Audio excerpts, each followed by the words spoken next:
And with me right now in studio, the one and only DJ Bien-Aime. Let's hear from Houston Texans head coach DeMeco Ryans before we get started with DJ, because I think this is really important to hear from him coming out of the bye.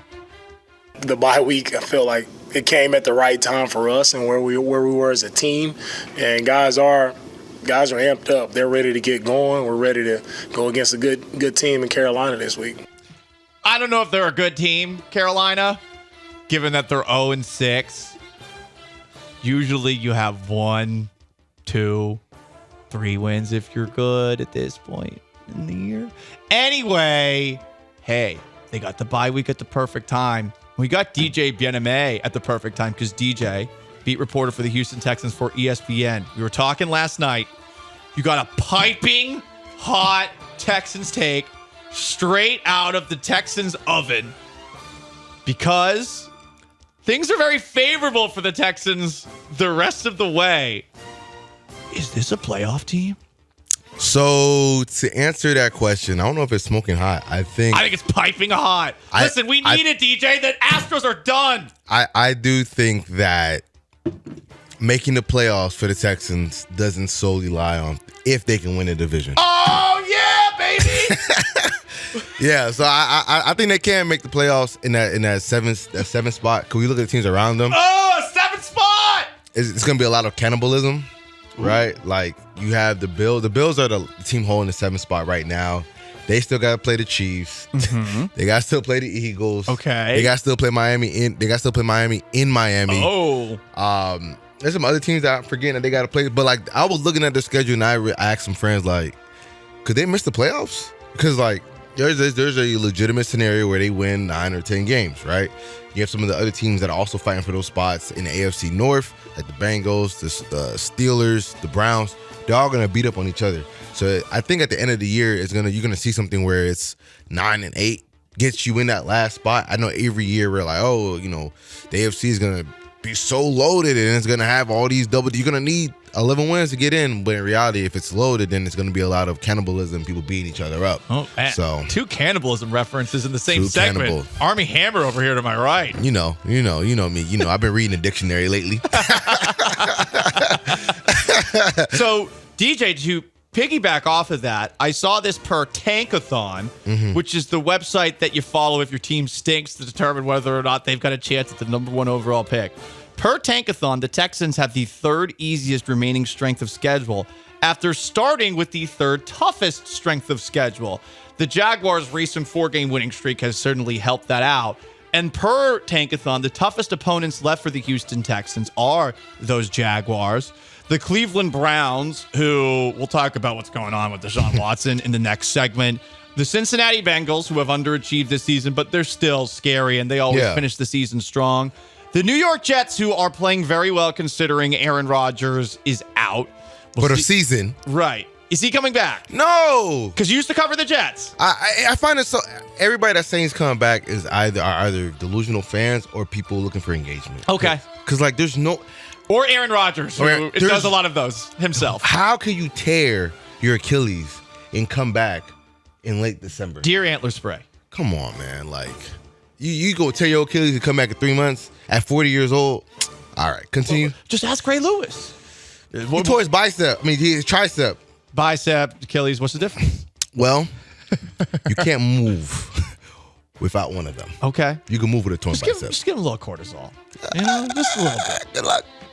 But as you were saying, the last toughest team on the schedule, the Bucs, who are off to a good start, who do have a lot of those pieces left from the Super Bowl team, but it's Baker Mayfield under center, and there's, I think, no offense to Baker Mayfield, it's hard to take the Bucs as a serious threat. They're a decent team, that's for sure, but hard to look at them as a team that's definitely beating the Texans with that guy under center. Yeah, I think the majority of the schedule shapes out as, oh, we can beat that. Like, if you're a Texan fan, you're going to think, oh, we can beat that team. On the flip side, the team's probably thinking the same thing about Texans, but I think the way it's shaping up, they're going to control their destiny going into that Jets game, right? They're probably going to be hovering around. I mean, what week is that again? I think the Jets game is December 3rd or 11th. No, it's December 10th. I know Okay. when it is. I just don't remember which week it is. But I think they'll probably be 2 games above 500 at that point. Mainly because, again, they're going to get the Cardinals. They're going to get the Bucks.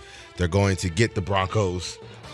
So that's 3 games where you're like, they should. Oh, and they're getting the Panthers this week. So that's 4 games, right? Right. Where every Texan fan looks at that and thinks we should win that. Yes. And it's NFL, and you got a rookie quarterback, rookie head coach, so they're due for like one of those random stinkers.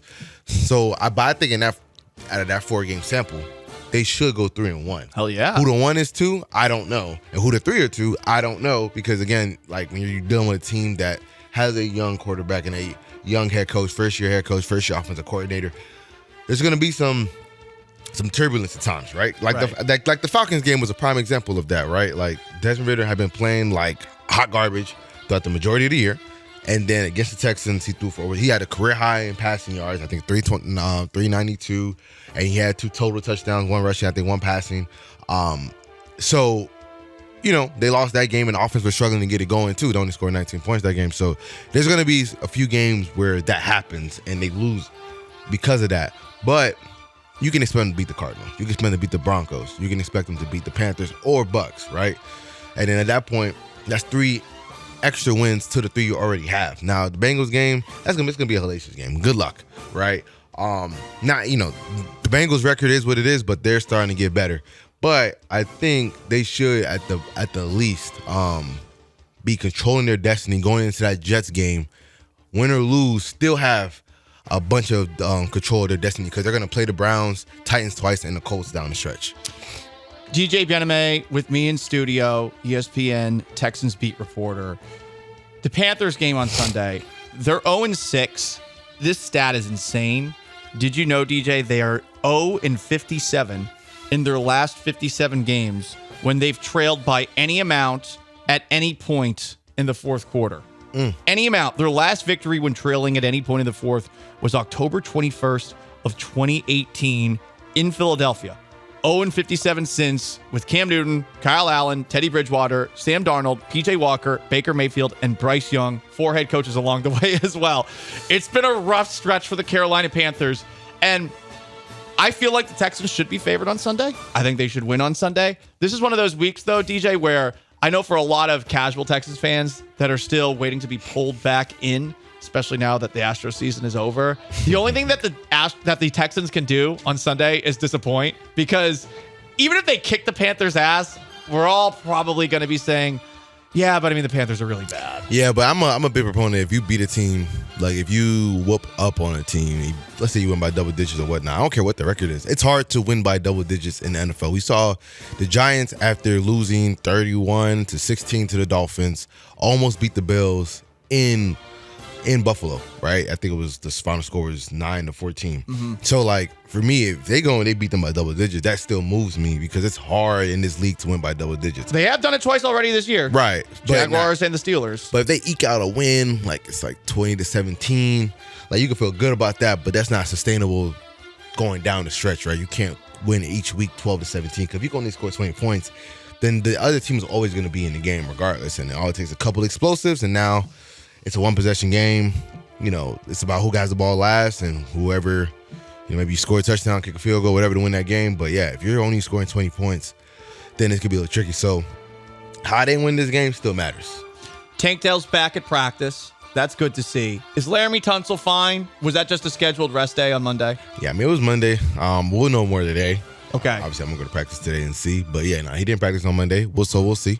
We'll see what it's like. Maybe it's a veteran rest day. Maybe it's not. I hope it's a veteran rest day. Yeah, I would assume so. But you never know. Right. Coming out of the bye week. Yeah. They had rest days. Plenty of rest days. A lot of rest days. Plenty of rest days. So, DJ, the trade deadline for the NFL is Tuesday on Halloween. Can't wait. Can't wait for this weekend. Costume time. Chasing other people in costumes time. I forgot. I don't even celebrate Halloween. Get out. Well, I mean, it's not my fault. It's my parents' fault. My parents, they're from Haiti, so like they're ultra religious. So like Oh. they see like Halloween as like the Satan's birthday. Yeah. That's cool though. Yeah, well, not for them. Not Okay. for them. So Satan's birthday, NFL trade deadline, Yes. same day. Oh, really? Do you expect the Texans to do anything? Nothing that's like seismic or like change the trajectory of the AFC South race. Mainly because they're still in they're in year one under CJ and D'Amico. I think year 2 and 3 is when you kind of get a little more aggressive. Like you see like the Eagles always getting aggressive. The Rams were getting aggressive once they were like deeper into their rebuild. I mean, hell, Miami in year 3 got super aggressive. But at that point, they had built up a lot to get to that point where like, all right, we could trade some of these pieces because like our 5th round guy and our 6th round guy or our 4th round draft pick for their rookie year might not even see the field for at least the first 2 years. Where the Texans, we can't say that yet. They're not at that point yet, right? Like the Texans lead the league in rookie snaps across the league. You know what I mean? So they're not there yet. So I don't think it'd be that wide. I mean, and again, like who's realistically out there? And another thing is like, people say, "Oh, go get a receiver." Like this offense is pretty hard to learn. So what makes you think a guy's gonna come in and learn it in 2 weeks and be effective? And on top of that, too, if you're going to trade for a receiver that's worth a lick at this point, he's probably going to be on a second contract, and you can't afford that right now. No. They would have to do some cap gymnastics to get there. Right. So I'm with you. It's probably going to be a quiet trade deadline. We were talking about a tweet by old Jer Bear, Jeremy Bien-Aime of the Killer Bees, 3-6, and he had CJ Stroud in his top 10 NFL quarterbacks. I don't know where you fall on this, DJ, but gut reaction, I can't put Stroud there after what we saw from him against the Saints. And over the last couple of weeks as well, I think that NFL teams have had success in throwing a bunch of guys back in coverage, not blitzing a lot, and saying, all right, CJ, you're going to have to make the right decision here, throwing into tight windows, throwing into blanket coverage with 7 guys back, 8 guys back from time to time too. So I can't put him there just because of what we've seen recently. It's not to say I haven't really enjoyed what I've seen from Stroud for the most part this year. Where do you think he's at right now, only 6 games into his career compared to other quarterbacks? Yeah, when I was I remember tweeting out, are we sure he's not a top 10 quarterback? Then like the game continued to go on because he started pretty hot that game. He did. Yeah, then he kind of tailed off at the end. I think we will become a top 10 quarterback. Right now, he's not, mainly because like when I was trying to do the exercise, there's a lot of guys I was leaving off that I forgot about.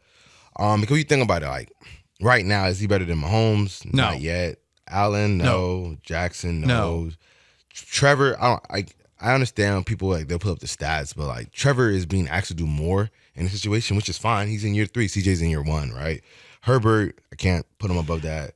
Like Herbert is interesting. I'm not putting Stroud above Herbert. Okay, for sure. But I think with Herbert, this year has been disappointing, and this year he's healthy. Last year there were excuses for Herbert to be made. Right, but again, Herbert's done more to this point in his career. Right, and you got Hurts, you got Stafford. Stafford's been playing really good football. You have Geno Smith, you have Tua, you have Burrow, you have Goff, and you have Cousins. And Dak Prescott, who was in that list too. Right. So it's like, all right, you have to, okay, so right now. They have him at 14th on this list that Jeremy retweeted. Right, like who are you putting? You put him in front of Tua, Smith? I think Burrow, maybe Geno, maybe Dak Prescott, and maybe if you're really feeling frisky, Herbert. I'm not putting him in front of Herbert or Geno. You're not? No. Why not Geno?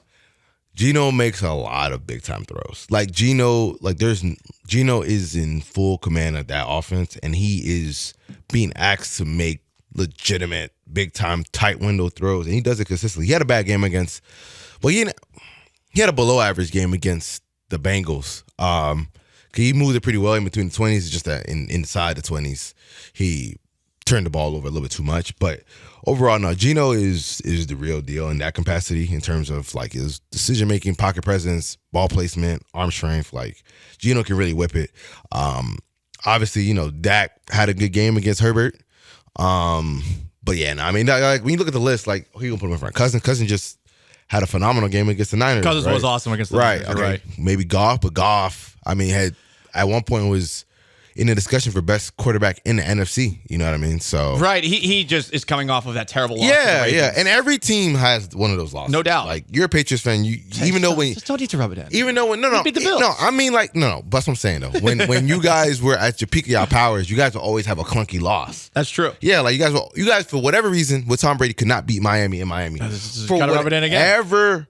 For whatever reason. Like that one fan who threatened to strangle me with my own intestines. Well, the game where Brady threw 4 interceptions. That fan was looking out for society. But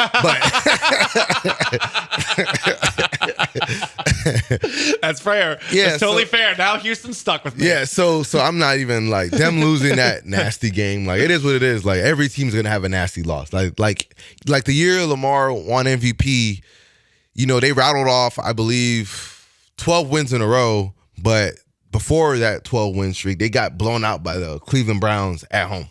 Mm-hmm. Like it happens from time to time. You know what I mean? So I don't ever overreact to one loss. Now, if they go 3 games in a row getting their head busted, then that'd be different. But to your point, though, like it's hard to put CJ in the top 10 off of what he's done through his first 6 games. How about this? How about definitively Stroud over Deshaun Watson right now? Yeah, I think every GM. How about that? I think every single GM in the league would take CJ and his cost effectiveness over Deshaun Watson and his contract. Watson is 24th on that list we were talking about. Yeah. And we saw this yesterday because Watson got clearly concussed in that game against the Colts. In comes former Houston Roughneck legend, PJ Walker. Adam Schefter tweeted this out about some of the weirdness that's been going on with Deshaun Watson's injury, where it feels like he's in charge of whether or not he's going to play. He's just kind of ignoring team doctors, I guess. Adam Schefter tweeted this, so I'm guessing that this came from Deshaun Watson's agent, who, I don't know, David Mulligata. I'm guessing this is where it came from, but the quote is this: some clarity on Deshaun Watson's injury. Doctors told him that he has a strain of the subscapularis within the rotator cuff. All right. And he a child. This man's laughing. And he continues to have both pain and weakness with movement. This type of injury in baseball normally causes pitchers to miss 4 to 6 weeks. Watson continues to work to regain strength and velocity in his shoulder and shorten that window. We know Watson's tough. We know that Watson, when he played for the Texans, he took the bus to Jacksonville after he injured his lung.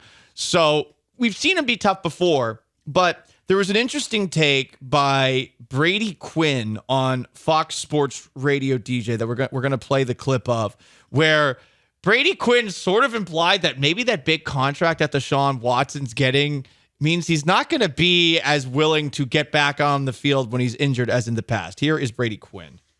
He's actually the one that's basically reporting on his health to the media, which I find to be peculiar. Everyone else with a medical opinion just clears him pretty much. I mean, it's like, well, it's kind of similar to this. You get a kid who gets a trust fund, right? $230 million. Then he's like, hey, you want to go out and get a job? He's like, not really. No. I've got $230 million coming. I'm good. That's what it kind of feels like. Like it's human nature, by the way, too. For if you won the lotto and you end up netting $230 million, because we always talk about the Powerball and all that. Like you'd probably be like, yeah, I'm good. I'm probably not going to do this anymore. In a nutshell, the suggestion by Brady Quinn is, hey, he just got that super guaranteed contract. If you get that super guaranteed contract, are you going to fight your way back onto the football field for a game in week 4, 5, 6, 7? Well, I mean, there is medically cleared, and there's actually like you're capable of performing. Like it's a tricky thing in football because it is subjective, and in football culture for years it's been, hey, if you're the quarterback, get out there. Yeah, but I mean, if he has an injury to his throwing shoulder, I can't be like, oh, just because you're cleared me. I don't know what's going on either. Everybody, since this guy isn't as big of a profile when he was in Miami, nobody cared that much. But 2018 under Adam Gase, he had a similar injury. It's not the same, but it was a similar injury. In 20 where he, like, wait, who are we talking about? Ryan Tannehill? Ryan Tannehill, yep. And then he missed I want to say 4 or 5 weeks in a row with this shoulder injury. That's why we saw Brock Osweiler playing with the Dolphins playing against the Texans on that Thursday night game. Yeah, that's right. You know what I'm saying? Like welcome home. Right, because Tannehill was dealing with a similar shoulder injury where he played a game, popped up on injury report, and then he missed like 4 or 5 weeks. Where it was like they're still trying to figure out what exactly was going wrong. I tend to be a guy that like if a guy feels like he can't go, then I'm gonna take him at his word and not take like, oh, he was medically cleared. Like medically cleared can mean a lot of things. Like Tua was medically cleared to go back on that football field in that Buffalo game in 2022, week 3, and then we saw what happened in week 4 against the Bengals. Like no doubt. So like the whole medically cleared thing in the NFL, I can't give the NFL the benefit of the doubt when it comes to medically clearing players when we know what their history is. Totally fair. And that is something to keep in mind. The best part, though, about this Deshaun Watson story is the recent back and forth between Brady Quinn, who you just heard, and Quincy Avery, who we are all very familiar with in Houston. Quincy Avery retweeted that clip from Fox Sports Radio saying, Brady, I'm going to be real. You don't know what the bleep you're talking about and sitting behind a microphone gossiping like a little high school chick. Brady responded, come talk anytime you want in person. Open invite. Quincy Avery, I seen you on Saturday. I don't have anything I want to talk to you about. I'm telling you, you were talking about things you don't know. Talking on another man who doesn't know you is weak. Brady says, well, I didn't see you. Quincy responds saying, point being, and then Brady Quinn with the haymaker of haymakers. How about we massage this conversation and get it to a happy ending? Does that sound satisfactory? No response from Quincy Avery. Brady went a little nuclear there. I want to ask you about Quincy Avery. Mm-hmm. What do you know about him? I know online he's just insufferable. That's really all I get. In terms of his defense of Deshaun Watson, I get it. Deshaun Watson's his guy. But at the same time, I feel like this back and forth, it's possible for both parties to look bad here. What's your read, though, on this and on Quincy Avery, too? Well, I mean, I know of Quincy Avery. Obviously, I don't know him personally or anything like that. I just know he trained a lot of quarterbacks, and Deshaun happens to be one of them. Brady, he for sure threw a haymaker. That's for sure. He finished it. Yeah, he threw in those haymakers where it's like, well, there ain't really much more to say. Mm-hmm. You know, I mean, then I think Quincy did respond. He said something along the lines of like, I'll see you when I see you, but like, you guys aren't gonna fight. You guys make too much money to fight. Yeah, Celebrity Deathmatch needs to come back in real life because it was claymation back in the day. You ever hear that? Yeah. You ever watch it? Well, listen, you're young. I played the game online. Oh, there's a video game for Celebrity Deathmatch? I think there was a game online. Yeah, I wish I'd played that one. I think, but like, you know, this is like before. This was like, I might have been in like the second grade. You might have been in high school? Yeah, probably, honestly. I'm not even kidding on that front. It's mean that you said that. You're 34. Yeah. I'm 28, so it's plus 6. Yeah, congrats on winning the media combine with more competition. You were about to go to high school. Yeah. Well, I mean, you didn't show up because you're a coward to the media combine. What, I'm going to take off the day from work? Yeah. It was at 11 o'clock. I don't know. Did you pay somebody so that it would be at 11 so you didn't have any competition? What, Brooks Cabina's coming in second? Listen, you didn't come in second last year. I was tied for, what was I tied for? I was tied for something. Yeah, exactly. He didn't even come in second last year. He's talking about Brooks Cabina. It was top 3. He didn't even come in second last year. Brooks didn't place last year. There was no Brian LaLima. No, you didn't place. Yeah, I was 3. I got something. I got something. Whatever. Actually, I don't even remember, to be perfectly honest. But yeah, of course you don't, because you're like 43. Oh, I hate you. Get out.